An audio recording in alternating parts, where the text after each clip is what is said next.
Buenas noches, buenas tardes, ¿cómo están? Que el Señor les bendiga. Es un gozo, es un privilegio poder estar en este lugar. Inexplicable, no sé cómo me siguen invitando, pero bueno, aquí estamos, aprovechamos la circunstancia.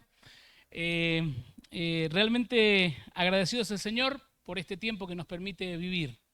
Qué bueno es cuando la iglesia, cuando el pueblo de Dios se decide a contemplar su palabra, a contemplar la palabra de Dios para que podamos realmente conocer a Dios. Eh, Hay un apologista muy interesante que dice una frase, y me gustaría que pudiéramos tener en cuenta como la frase que puede guiarnos en todos estos días de meditación en la palabra y en ver lo que el Señor tiene para nosotros en estos días. Él dice, el corazón no se puede deleitar en lo que la mente no entiende o en lo que la mente no conoce. Repito, el corazón no se puede deleitar en lo que la mente no conoce. Muchas veces hablamos del deleite de Dios, hablamos de deleitarnos en la presencia de Dios, leemos versículos bíblicos, pero difícilmente muchas veces logramos profundizar o entender profundamente lo que significa este concepto de deleitarnos en Dios. No sé si lo vamos a hacer en estos días, no sé si lo vamos a hacer en estos días. La idea, el propósito de esta serie es que podamos realmente, por lo menos, empezar a deleitarnos en Dios y a aprender cómo deleitarnos en Dios. Hemos caído sobre todo históricamente en los últimos 50 años del siglo pasado en una corriente de pensamiento que tiene que ver con el pragmatismo en los mensajes. Y entonces hemos tenido mensajes en los que se nos hablaba acerca de 3 puntos para esto, 4 pasos para aquello, 5 pasos para lo otro, 42 etapas para llegar a no sé dónde en la vida cristiana.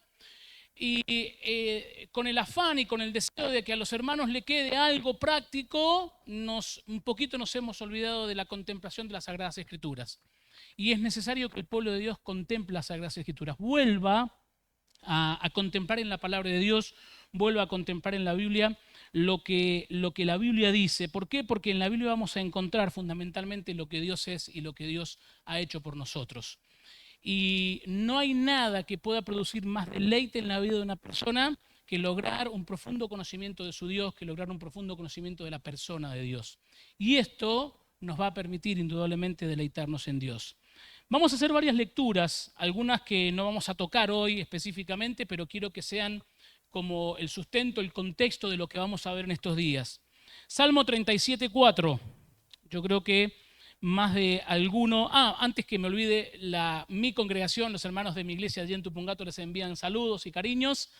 Algunos los conocen, otros no, pero están dados los saludos por las dudas. Ya los di los saludos, cumplí con mis hermanos. Un cariño grande para todos ustedes. Salmo capítulo 37, versículo 4. Salmo 37, versículo 4. Es un versículo que lo dedicamos, que lo tenemos en las cajitas de las promesas. Está saliendo ahí atrás, ¿no? Pues estaban mirando todos para acá, digo, algo pasó. No soy tan lindo, no soy tan lindo, así que... Dice el versículo 4 del Salmo 37, leo nueva traducción viviente por las dudas. Dice, deleítate en el Señor y Él te concederá los deseos de tu corazón. La Biblia textual dice exactamente lo mismo, deleítate a sí mismo en Yahweh y Él te concederá las peticiones de tu corazón. Históricamente hemos tomado la segunda premisa de este versículo como algo que tiene que ser de cumplimiento efectivo. Me deleito en Dios y entonces Dios me va a conceder las peticiones de mi corazón. Y entonces hemos buscado el significado de estas palabras. ¿Qué significa deleitarme en el Señor? Entonces busco, como les decía, a través del pragmatismo, 3 o 4 tips, 3 o 4 ideas, 3 o 4 conceptos que si yo los cumplo, entonces yo puedo recibir el deseo de mi corazón. Y el problema no está en que el versículo falla o el versículo no dice lo que dice, sino el problema está en la interpretación que hacemos muchas veces de este versículo.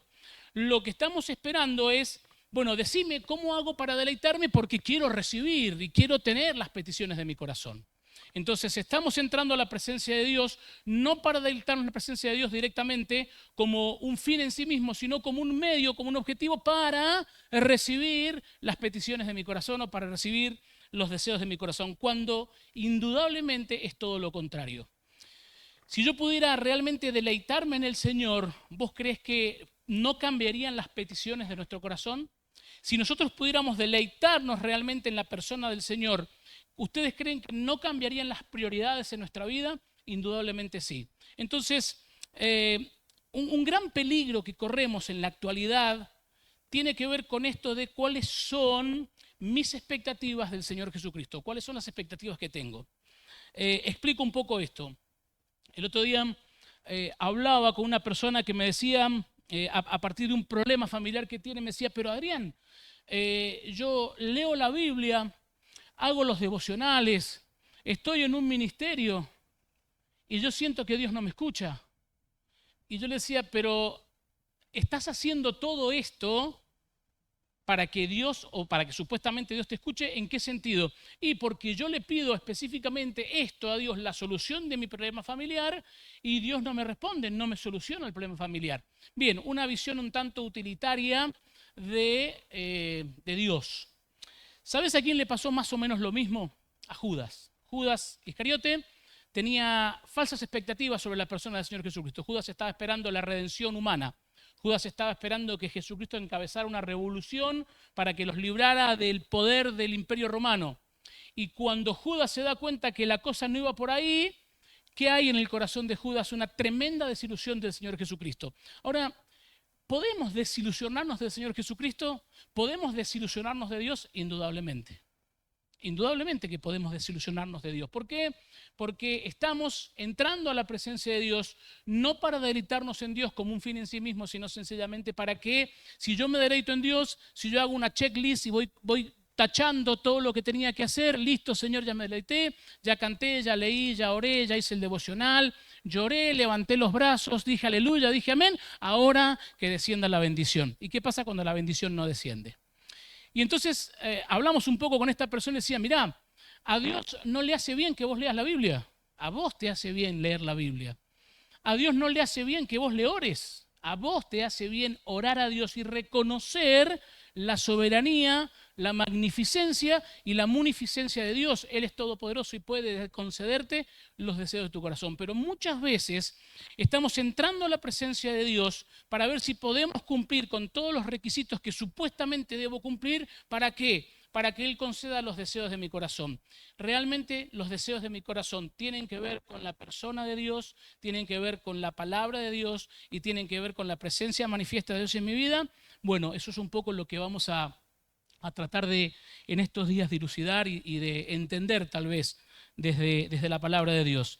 Deleítate en el Señor y Él te concederá los deseos de tu corazón. Indudablemente, querida iglesia, indudablemente nuestros deseos cambiarían, nuestras prioridades cambiarían, nuestras peticiones cambiarían si nosotros realmente pudiéramos deleitarnos en el Señor, así como el Padre se deleitaba en el Hijo y el Hijo se deleitaba en el Padre. Pero vamos a otra lectura que vamos a hacer. Filipenses capítulo 3, como les dije, no vamos a hablar de todas estas lecturas en esta hora hoy. Hora lo dije en forma figurada, ¿no? No es que vamos a hablar una hora. Pero Filipenses capítulo 3, versículo 1 al 10.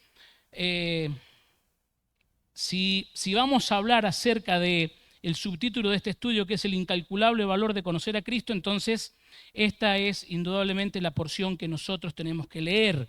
Es el apóstol Pablo hablándonos de precisamente esta frase, el incalculable valor de conocer a Cristo. Dice Filipenses capítulo 3, versículo 1, mis amados hermanos, pase lo que pase, alégrense en el Señor.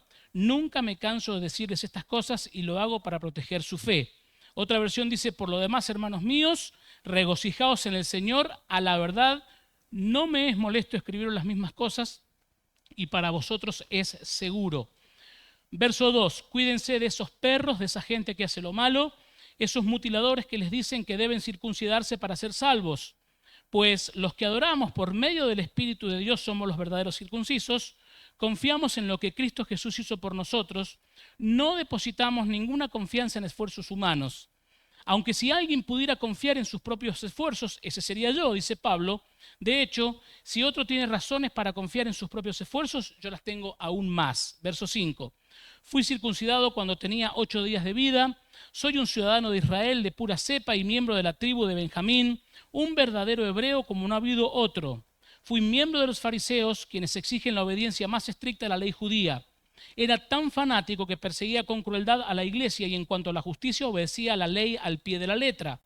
Antes creía que esas cosas eran valiosas, pero ahora considero que no tienen ningún valor debido a lo que Cristo ha hecho. Así es, todo lo demás no vale nada cuando se le compara con el infinito valor de conocer a Cristo Jesús mi Señor.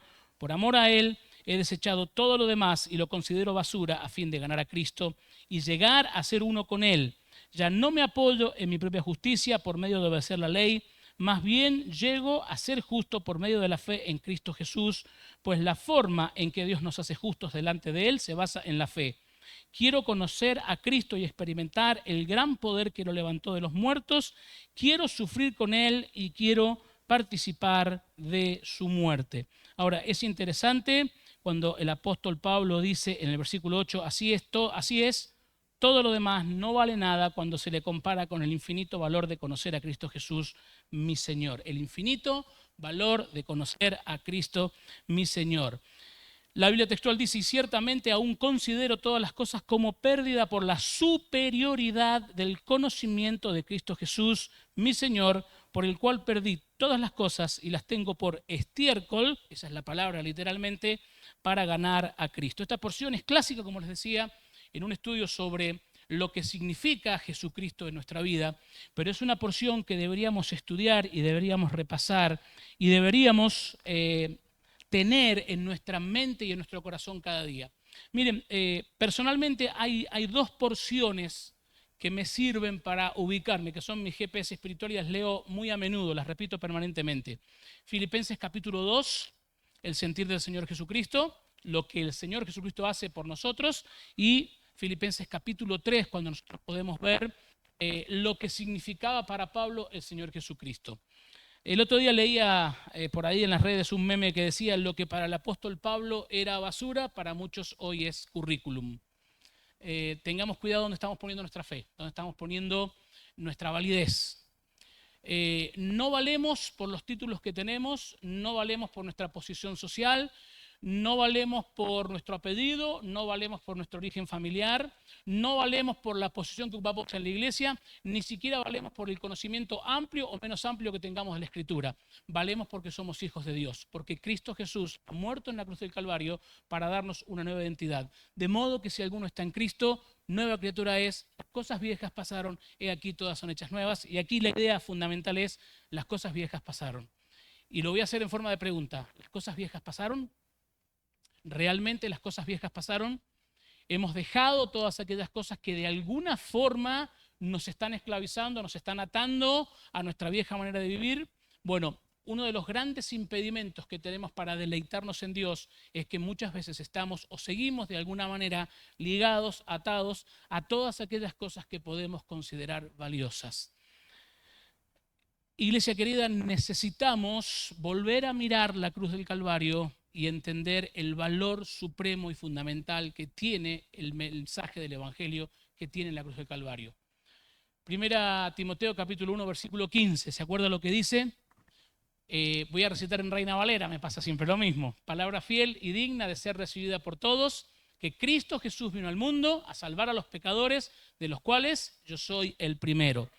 Pero me gusta mucho lo que dice la Biblia textual, cuando habla en este versículo, y fíjate, te lo leo, 1 Timoteo capítulo 1, versículo 15, dice, la siguiente declaración es digna de confianza y todos deberían aceptarla. Cristo Jesús vino al mundo para salvar a los pecadores, de los cuales yo soy el peor de todos. ¿Y por qué esta traducción? En la Biblia textual dice, tal cual Reina Valera, de los cuales yo soy el primero.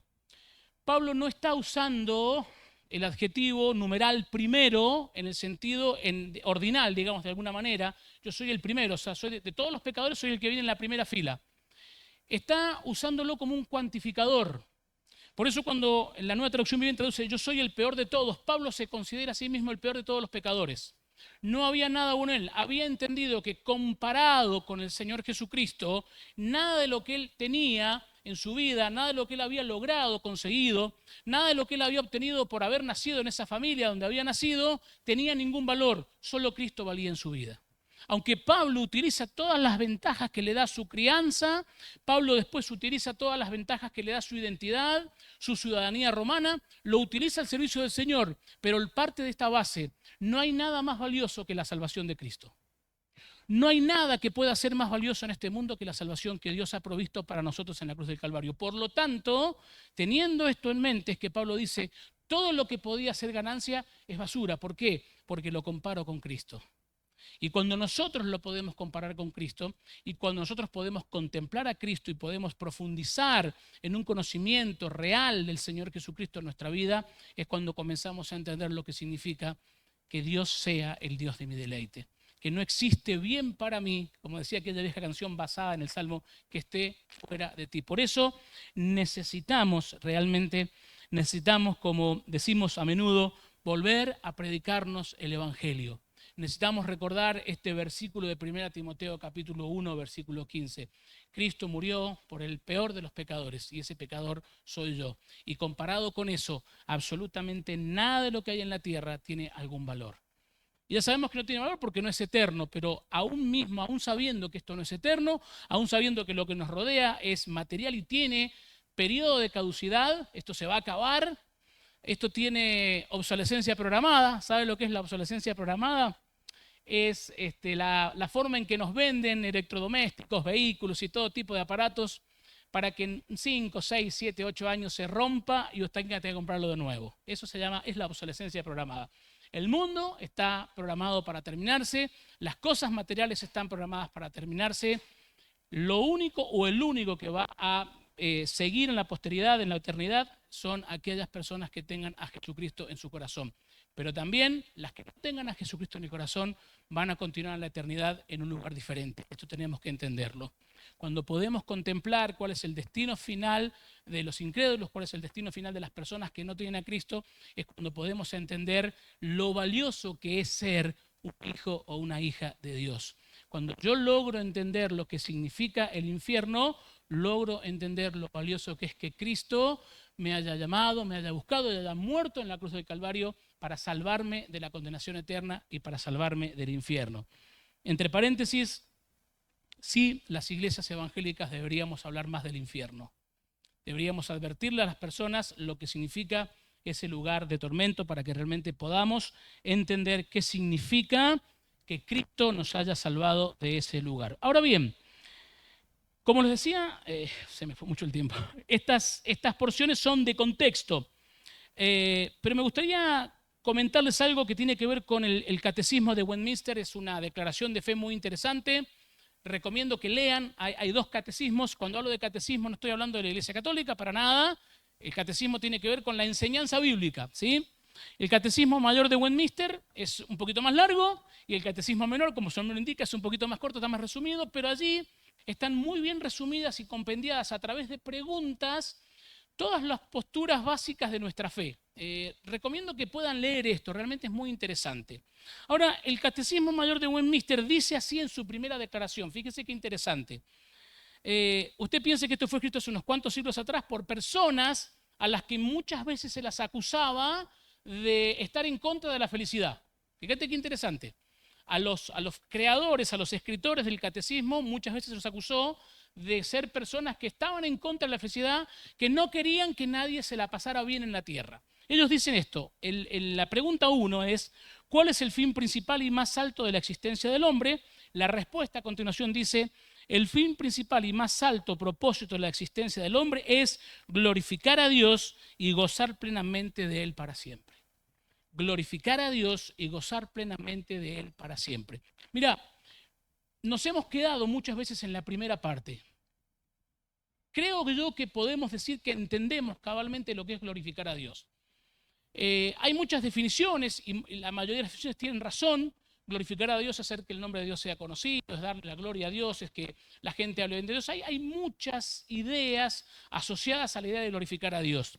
Pero muchas veces fallamos mucho en esto de gozar plenamente de Él para siempre.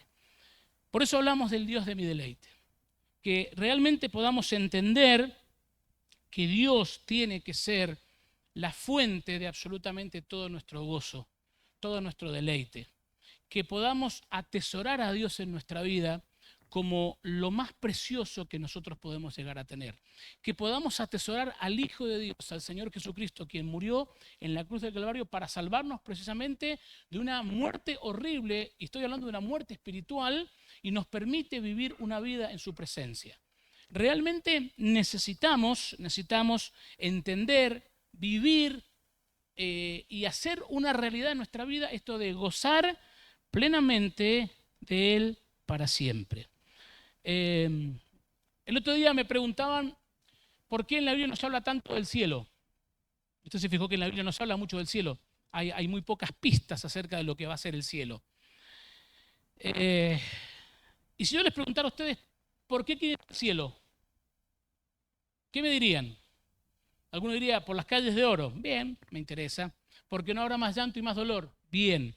Y yo quiero decirte algo, y esto también tiene que ver con lo que yo he podido elaborar en estos últimos años donde el Señor ha traído a mi vida y a mi corazón grandes verdades. Lamento que no las haya traído antes, tal vez porque era más duro, entonces ahora el Señor está trabajando más en mi vida. Cada uno de nosotros probablemente tendría una muy buena razón para estar en el cielo, que tendría que ver con el contexto que está viviendo en este momento.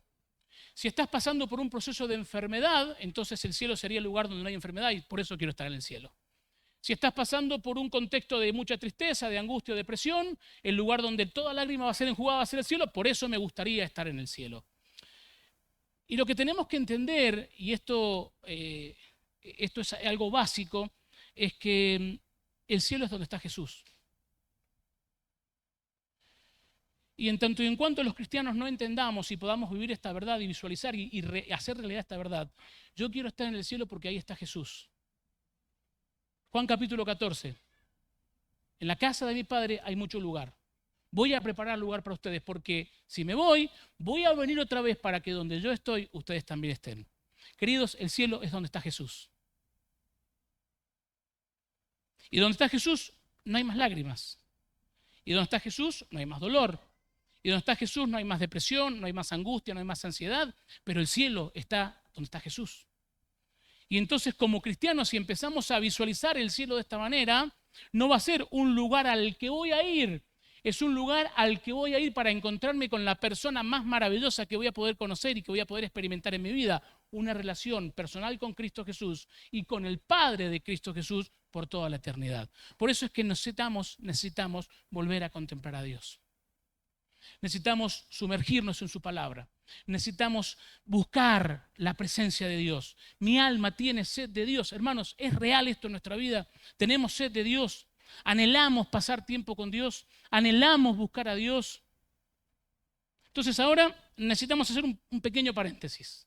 Y nos vamos a ir a la porción que aparece allí en las lecturas que yo les mandé para el bosquejo. Efesios capítulo 5, versículo 15 al 20. Vamos a hacer allí un paréntesis para poder entender de alguna manera esto que estamos diciendo. Efesios capítulo 5, versículo 15 al 20. Sería interesante leer todo el capítulo, pero vamos a concentrarnos en estos 5 versículos que tenemos aquí con la ayuda del Señor. Dice la palabra de Dios, Efesios capítulo 5, versículo 15. En una de mis Biblias aquí en la pantalla dice el subtítulo Vivir por el poder del Espíritu. Usted recuerde que los subtítulos no fueron inspirados por Dios, por las dudas, ¿viste? Porque a veces, ni tampoco la división entre capítulos y versículos, eso vino mucho tiempo después en la Biblia, pero está bastante bien, hay que decir que los hermanos que lo hicieron lo han hecho con bastante, y me gusta el subtítulo, dice Vivir por el poder del Espíritu. Verso 15 de Efesios 5 dice, así que tengan cuidado de cómo viven, no vivan como necios, sino como sabios. Saquen el mayor provecho de cada oportunidad en estos días malos. No actúen sin pensar, más bien procuren entender lo que el Señor quiere que hagan. No se emborrachen con vino porque eso les arruinará la vida. En cambio, sean llenos del Espíritu Santo, cantando salmos e himnos y canciones espirituales entre ustedes y haciendo música al Señor en el corazón, y den gracias por todo a Dios el Padre en el nombre de nuestro Señor Jesucristo. Y aquí, como les decía, tenemos que hacer un paréntesis porque hay que hacer una pequeña introducción.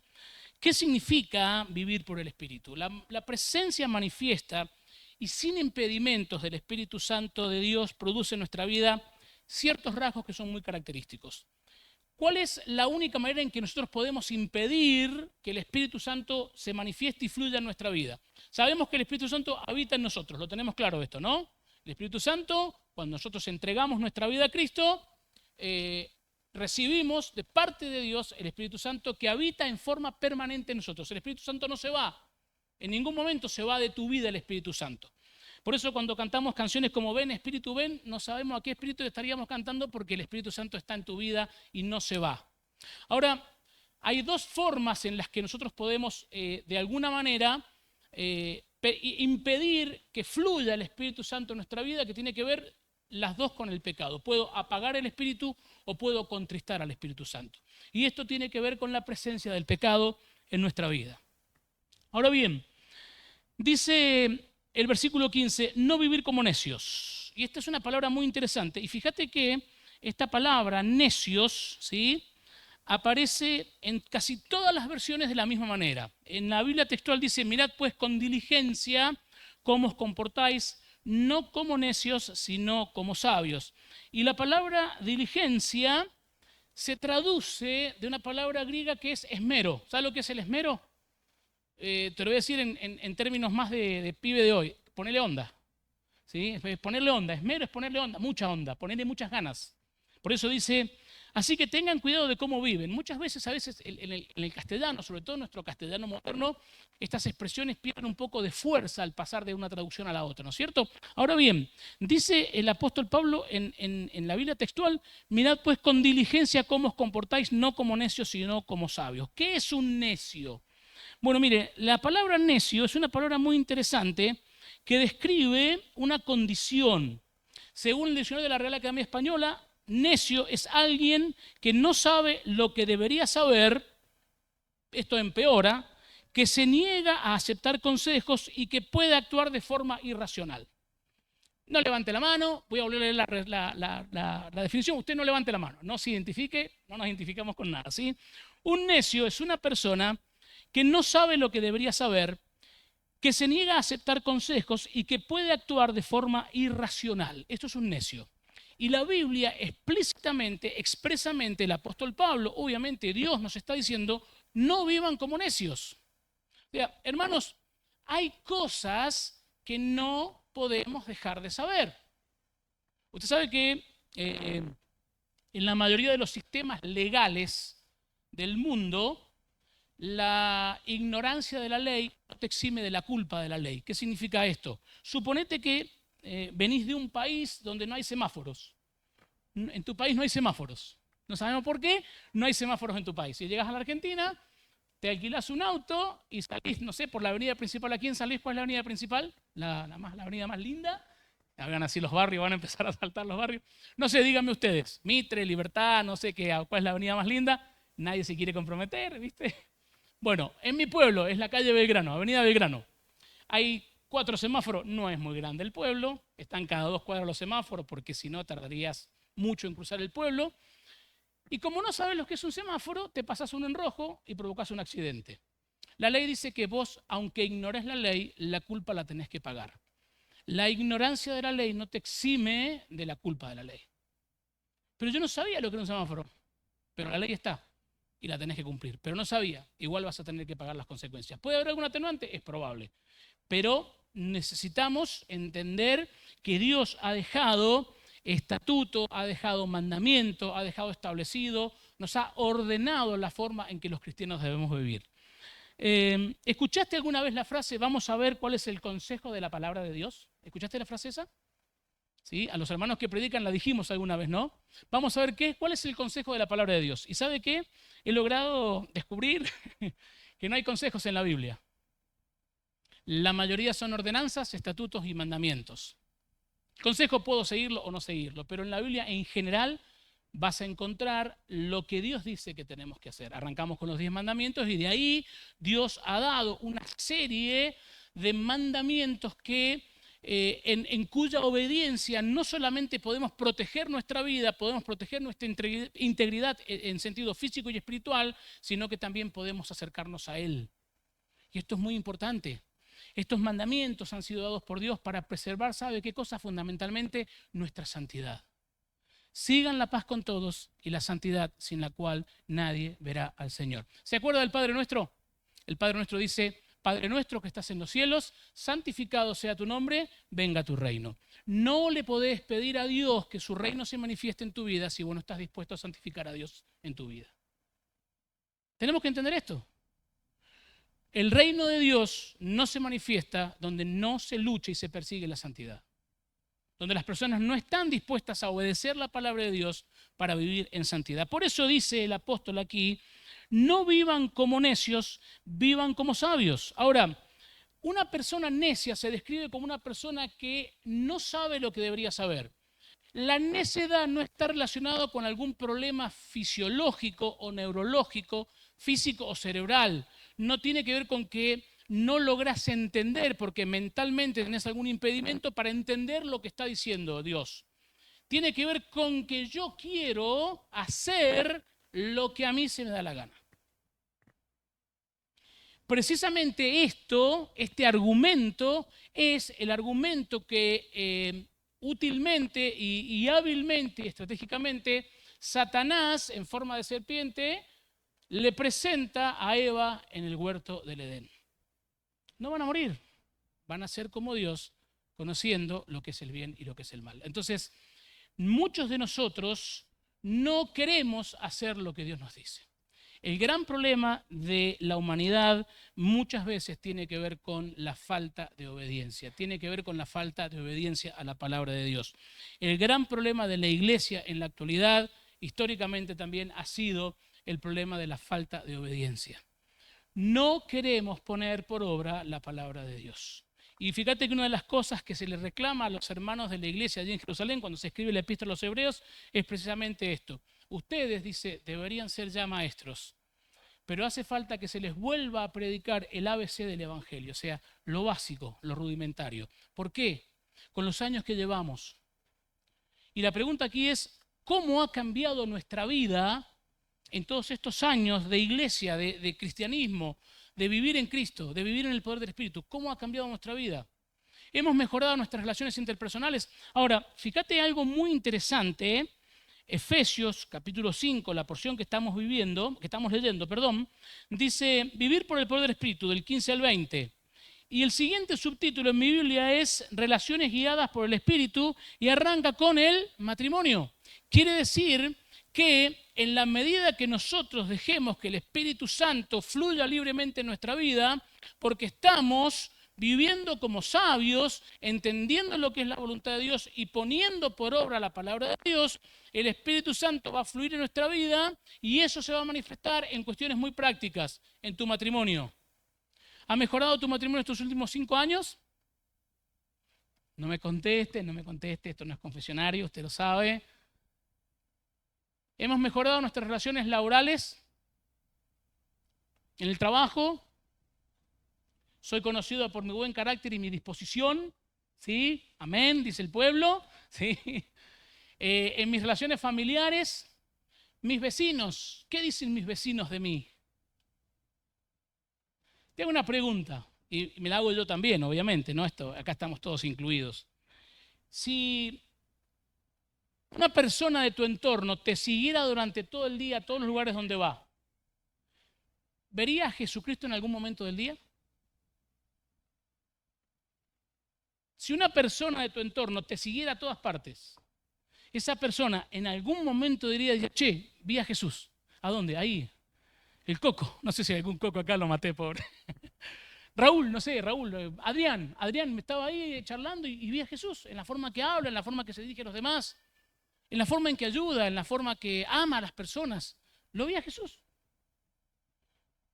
¿Realmente estamos mostrando a Cristo en nuestra vida? Porque los que vivimos en el Espíritu de Dios, los que nos movemos a través de esto, tenemos que, obviamente, mostrar de manera práctica a Cristo en nuestra vida. Y esto es importante, por eso decía, era un paréntesis importante. Oseas capítulo 6, versículo 6, Antiguo Testamento, el profeta Oseas, capítulo 6, versículo 6, dice la palabra de Dios: quiero que demuestren amor, no que ofrezcan sacrificios, más que ofrendas quemadas quiero que me conozcan. En Reina Valera dice: misericordia quiero y no sacrificio, y conocimiento de Dios más que holocausto. ¿Qué es lo que más le interesa a Dios en este momento? No nuestros ritos externos, no nuestra forma de ser o hacer iglesia, que está muy bien que tengamos una forma de ser y hacer iglesia. A Dios le interesa el amor que le tengamos a Él y a los demás, y fundamentalmente el conocimiento que podamos tener, porque el conocimiento de Dios va a ser la gran diferencia en nuestra vida. El conocimiento que tengamos de Dios, la profundidad de nuestra relación con Dios va a ser la gran diferencia en nuestra vida y va a ser finalmente lo que nos permita deleitarnos en el Señor, lo que nos permita deleitarnos en el Señor. Así que, hermanos queridos, necesitamos aprender a no vivir como necios, sino a vivir como sabios. Y dice el verso 16 aquí de Efesios: saquen el mayor provecho de cada oportunidad en estos días malos. La textual dice: haciendo buen uso del tiempo, porque los días son malos. ¿Quién puede leer en Reina Valera? No sé si alguien tiene Reina Valera, o estamos ahí en Reina Valera. Esa dice Reina Valera: aprovechando bien el tiempo. Muy bien, vos sabés que la palabra, gracias, la palabra aprovechando bien el tiempo tiene que ver también con una expresión que es redimiendo el tiempo. Hay algunas versiones que dicen eso, redimiendo el tiempo. Redimir era un término técnico que se empleaba cuando vos ibas a comprar algo o ibas a pagar el precio de algo. Hermanos, no hay nada más valioso, hablando en términos humanos, que el tiempo. Porque usted sabe que, primero, el que perdió no lo puede recuperar. Segundo, no sabe cuánto le queda. Esto lo tenemos claro todo, ¿no? ¿Sí? Vivimos como si fuéramos a vivir 250 años, pero la última palabra siempre la tiene Dios en este sentido. Así que la Biblia nos manda, nos exhorta a que saquemos el mayor provecho de cada oportunidad en estos días malos. Saquemos el mayor provecho en cada oportunidad. Y habla, en el sentido de malos, tiene que ver con básicamente lo que está sucediendo en nuestro día. Iglesia querida, ¿cómo estamos aprovechando el día? ¿Cómo estamos aprovechando el día? ¿Cómo tenemos dividido nuestro día? ¿Cómo nos hemos organizado nuestras actividades para poder buscar realmente a Dios? ¿Es Dios lo primero que buscamos en la mañana de despertar? ¿Es Dios lo último en que pensamos en la noche al dormirnos?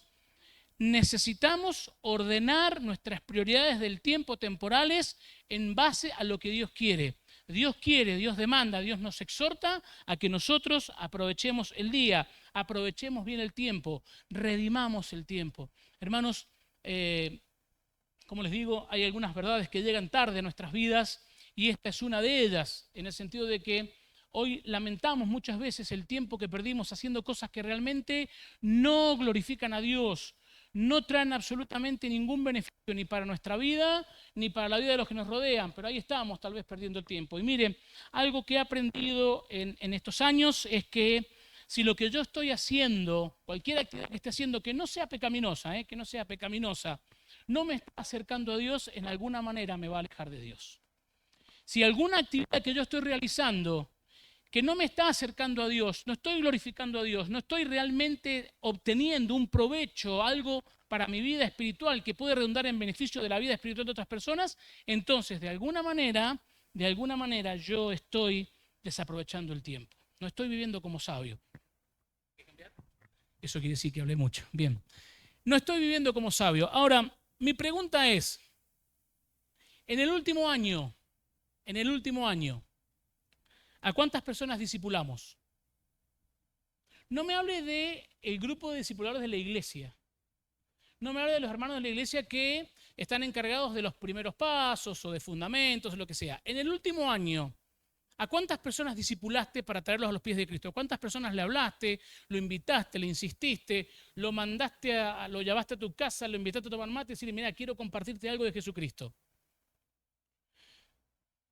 No diga nada, es para pensar. Si lo estás haciendo, qué bueno, hermano, estás redimiendo el tiempo. Si no lo estás haciendo, quiero decirte que vamos a tener que tal vez reprogramar nuestras prioridades temporales y ver en qué estamos invirtiendo el tiempo. A los papás presentes, a los papás, no a las mamás, a los papás presentes. ¿Estamos dirigiendo el culto familiar en nuestros hogares?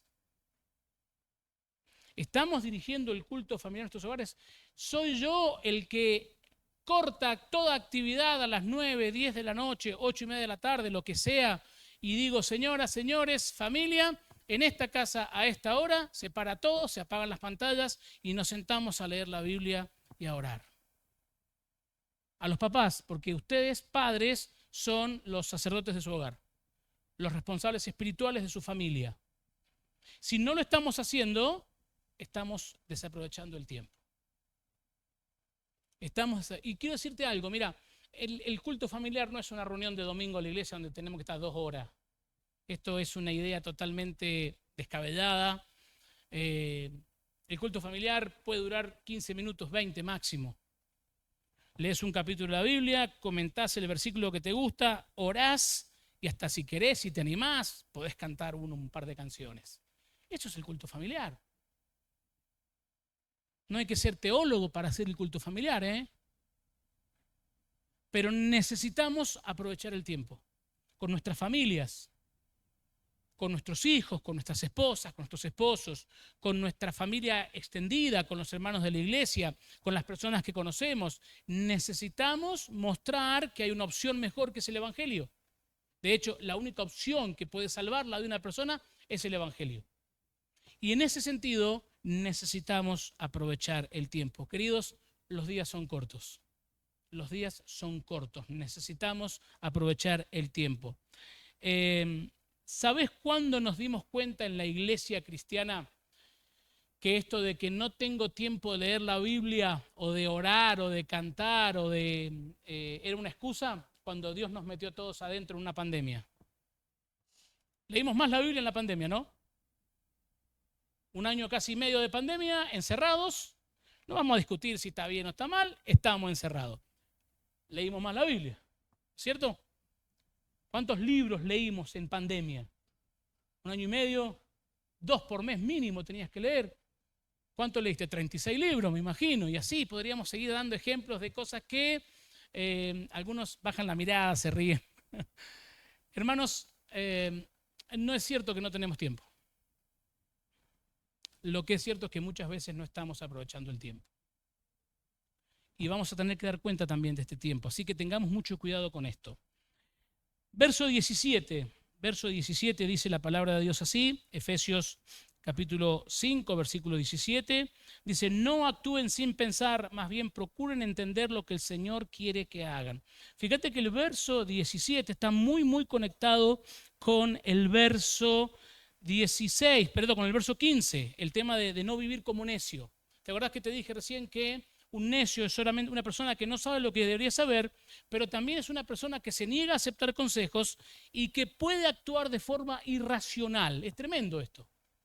Ahora, ¿te ha pasado que viene una persona con un problema a hablar con vos y te dice, mirá, me pasa esto? Entonces vos decís, bueno, mirá, esto es lo que dice la Biblia, esto es lo que tenés que hacer. Buenísimo, oramos, lloramos un rato, a casa. Pasan 6, 7 meses, vuelve la persona, mirá, tengo este problema, pero lo habíamos hablado esto. Sí, ya lo habíamos, ¿te acordás que lo habíamos comentado? ¿Te acordás que leímos la Biblia y marcaste en la Biblia? Muchas gracias, Martín. ¿Esto lo puedo dejar acá abajo? Bien. Lo habíamos marcado en la Biblia, ¿te acordás y dijiste que sí, que lo ibas a hacer? Sí, lo que pasa es que se me complica un poquito.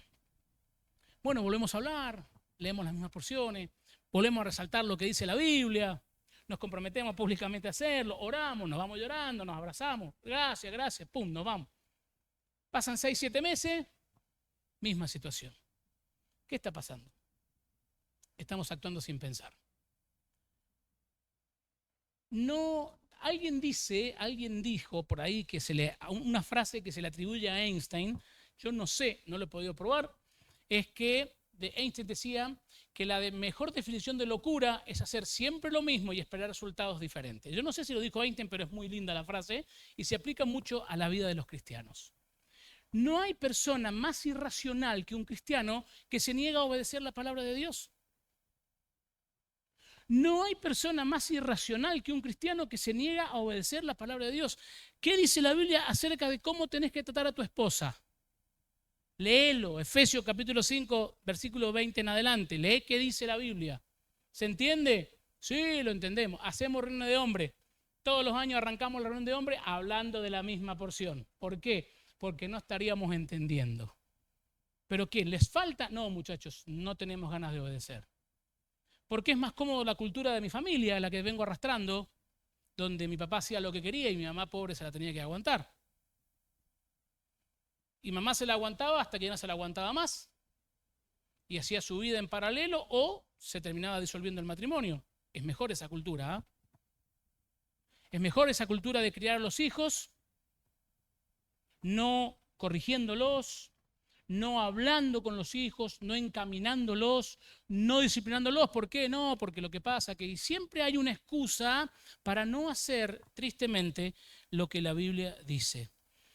No actuemos sin pensar, hermanos queridos, no seamos necios. Debemos estar seguros de que caminamos en la voluntad de Dios. Ahora, muy bien, hay algo interesante aquí, que tiene que ver con esta idea que se está introduciendo en la iglesia. Es lo que yo siento. Yo siento que es lo que tengo que hacer. Tengo paz del Señor. Esa frase es como el comodín. Che, esto que estás... pero yo tengo paz del Señor, hermano. ¿Y cómo sería eso de tener paz del Señor? Le decís, che, hermano, esta conducta que estás teniendo, hermana, esta conducta que estás teniendo no está bien. No, pero yo lo siento, yo tengo paz del Señor. Entonces, ¿qué sería tener paz del Señor? ¿Tiene que ver con la voluntad de Dios lo que estás haciendo? ¿Tiene que ver con el propósito de Dios lo que estás haciendo? Isaías 43, 7. Isaías capítulo 43, versículo 7.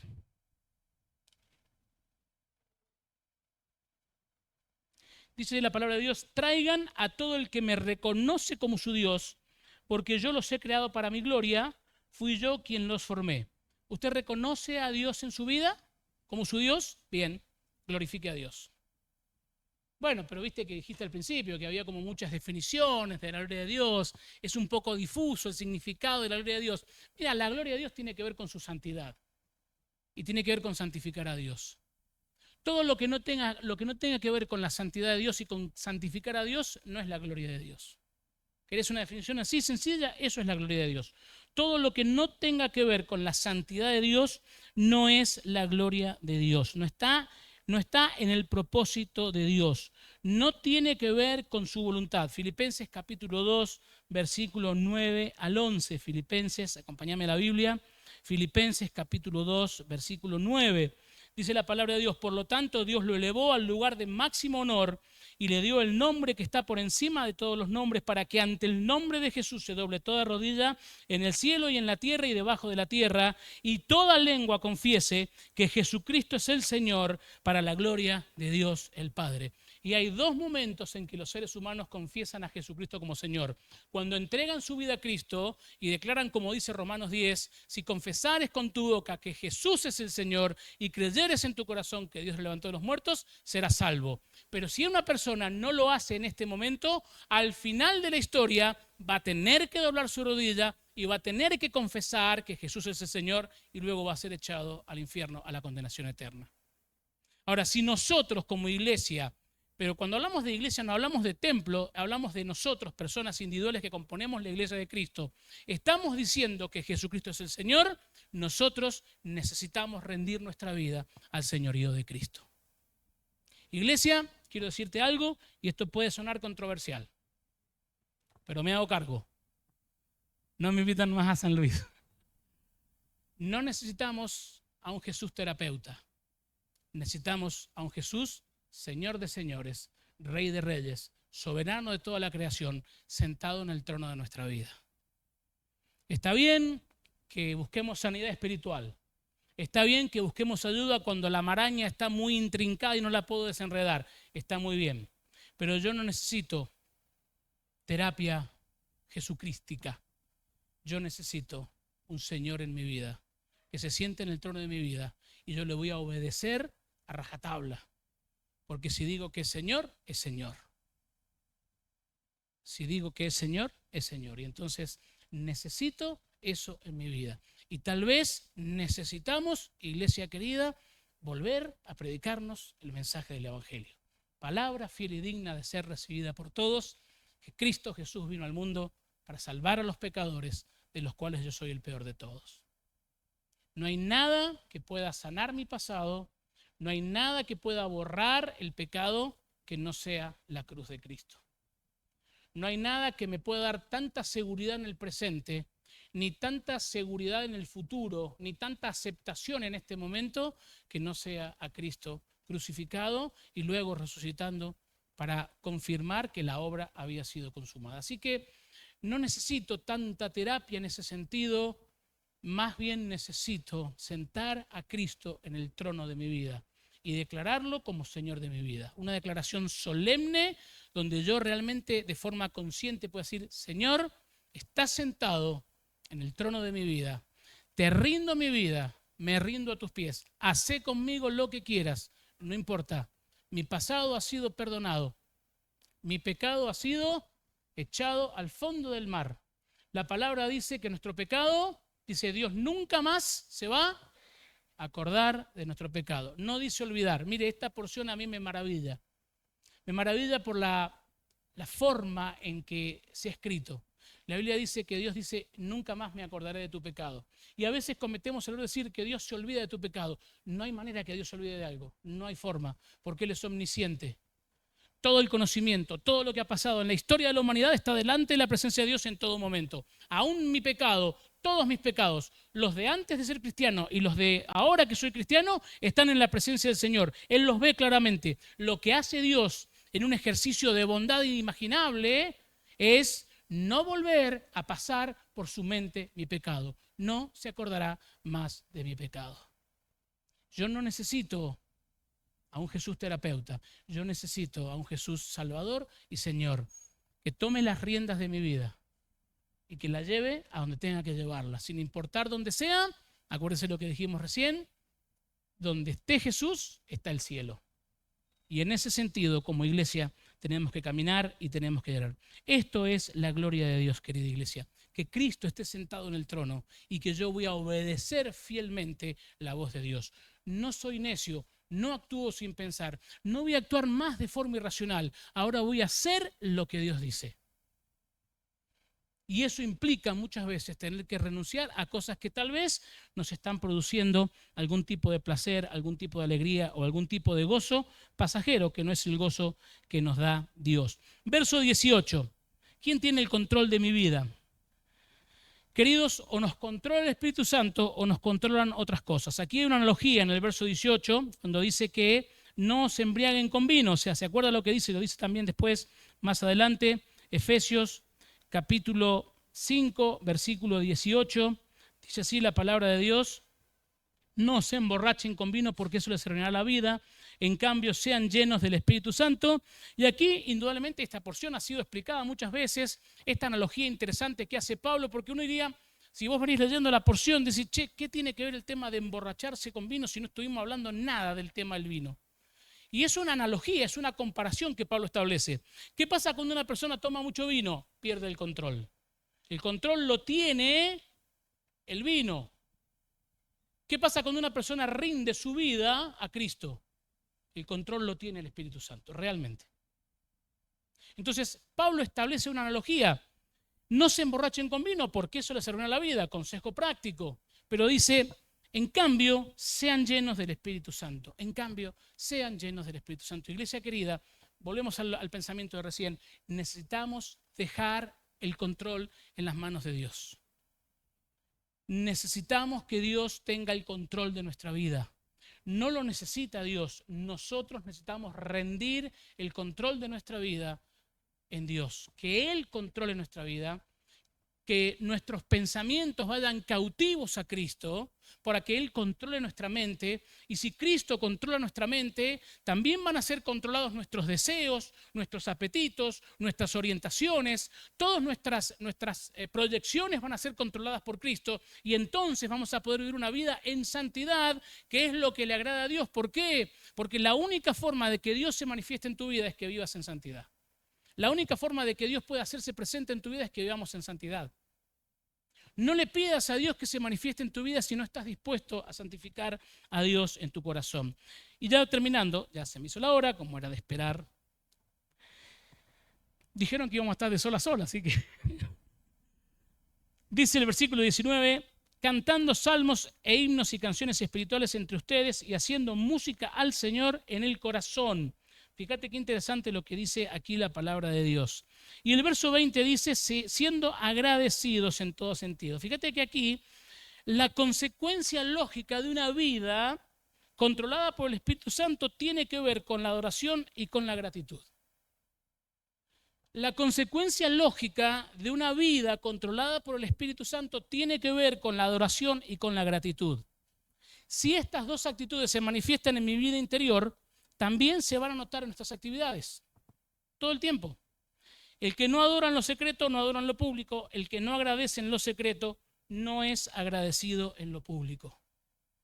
Una forma de saber que estoy contento con lo que Dios me da es el agradecimiento. ¿Sí? El apóstol Pablo decía, ¿se acuerdan lo que decía el apóstol Pablo? He aprendido a conformarme cualquiera sea mi situación, ¿sí? No, bien. Siempre hacemos la misma trampa. El apóstol Pablo nunca dijo conformarme, dijo contentarme. Es un tema totalmente diferente de la conformidad. Bueno, sí. ¿Cómo anda, hermano? Y aquí andamos, como Dios quiere. Terrible esa frase, es terrible. Y anda bien entonces, feliz, contenta, esperando la segunda venida de Cristo. ¿No es cierto, hermanita, hermanito? No, ya empezamos con la quejabanza, ¿viste? No es alabanza, es quejabanza lo que tenemos muchas veces.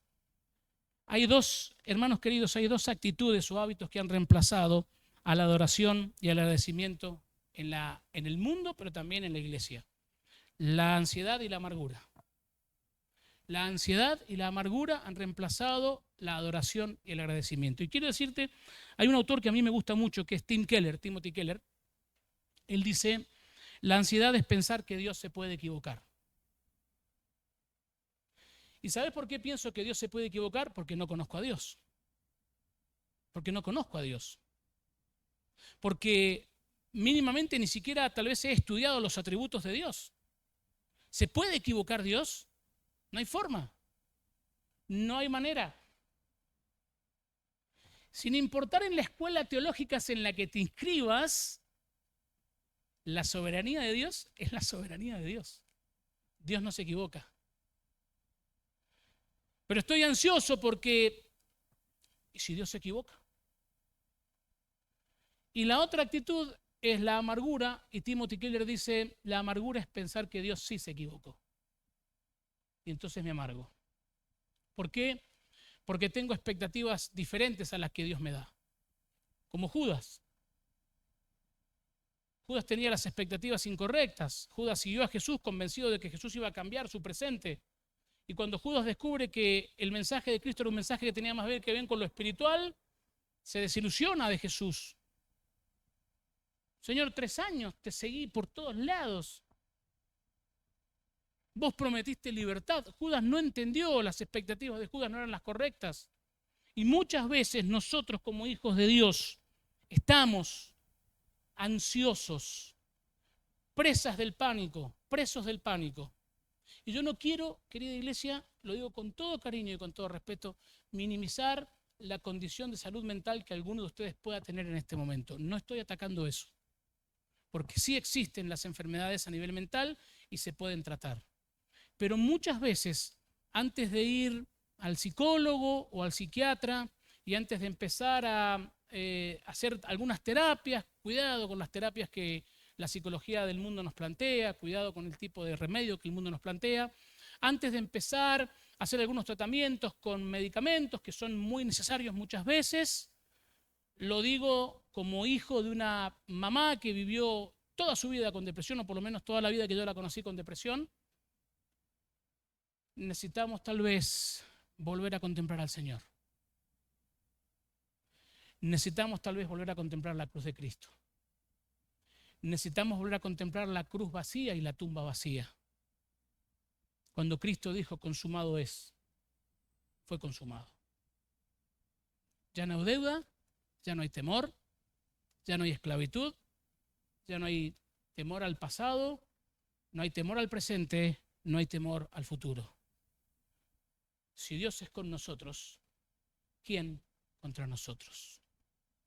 Iglesia, necesitamos orar como oró el profeta en la antigüedad. Señor, abre nuestros ojos para que veamos que son más los que están con nosotros que los que están en contra nuestra. Necesitamos levantar nuevamente el trono de Dios en nuestra vida y permitir que Él controle, iglesia. No es fácil. Si fuera fácil, no habría estos problemas en la iglesia. Pero lamentablemente estamos reemplazando la adoración y el agradecimiento por la ansiedad y la amargura.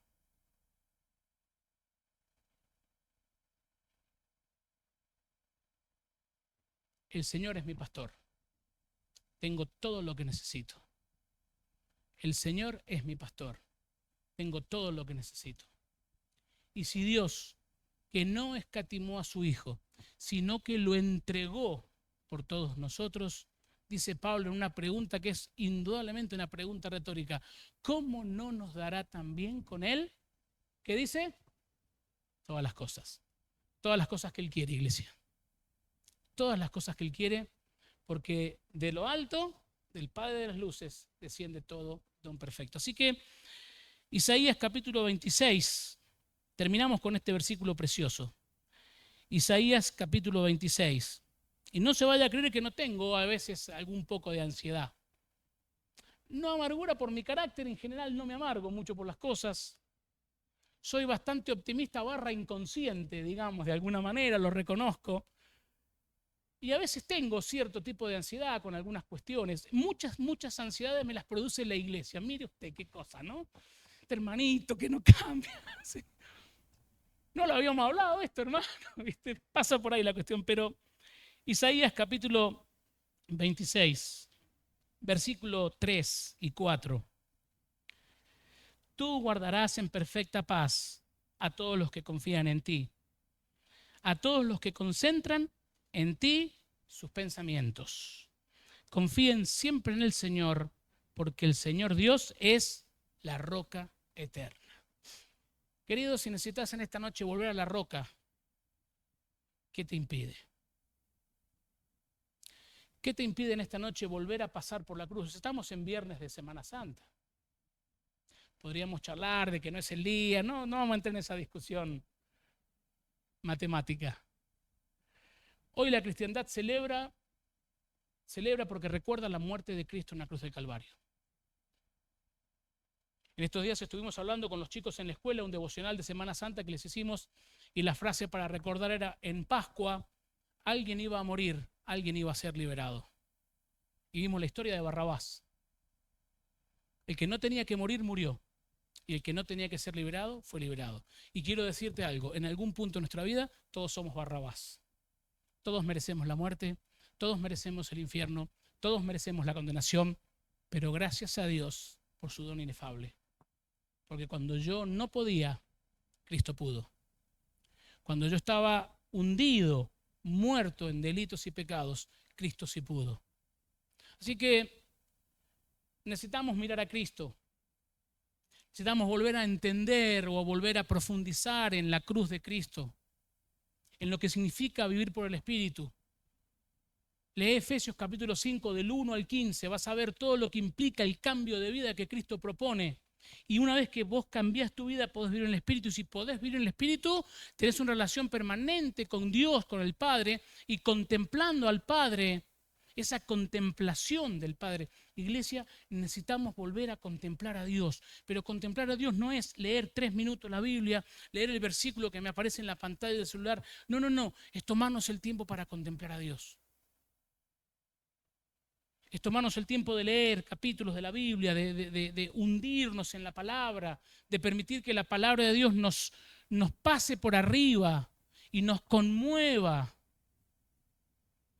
Y ser quebrantados por la palabra de Dios para que podamos entender que hay un Dios, un Padre potente y poderoso que envió a su Hijo Jesucristo, porque cuando nosotros no podíamos, Él pudo y lo quiso hacer. Y ahí es cuando empezamos a entender por qué me voy a deleitar en Dios.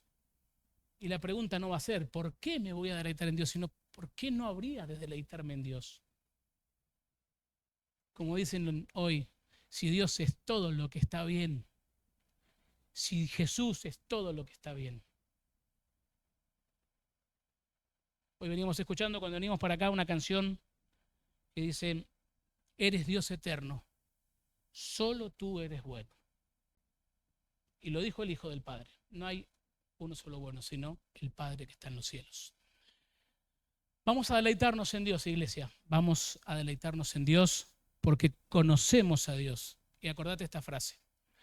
Tu corazón no se puede deleitar en aquello que tu mente no conoce. Por eso necesitamos volver a contemplar a Dios. Amén.